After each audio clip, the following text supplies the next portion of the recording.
ఇది మగలింగ చెట్టు అంటారు. ఇది అన్ని విధాలా మంచిదే.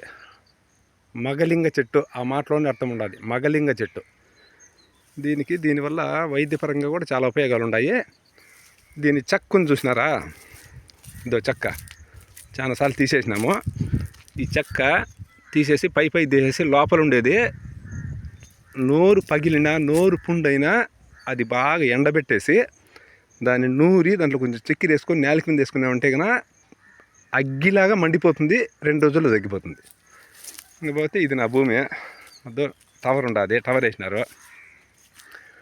ఆడ కోళ్ళ ఫారం వేద్దాం అనుకున్నా. అంతా ప్లాట్ఫామ్ రెడీ చేసిన. ఆడ ఆవులు బోర్ వేసినాం కాబట్టి తొట్టి కట్టినాడ. ఆ చెట్లన్నీ కొట్టించేసి గుట్టంతారు చేసిన. ఇక్కడికి తెల్లవారితో 5 నుంచి 8, 9 దాకా నెమళ్ళు వస్తాయి. నెమళ్ళు ఒకసారి చెప్తాను నేను. ఆ నెమళ్ళు వీడియో తీసి పెడతాను.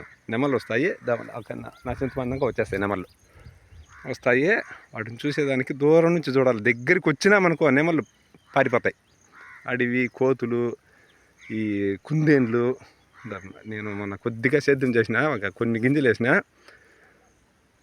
నా చేనులోకే వచ్చి కుందేళ్ళు అవి నోటితో కొరికేసి కాయలు పెరుకొని తింటాయి.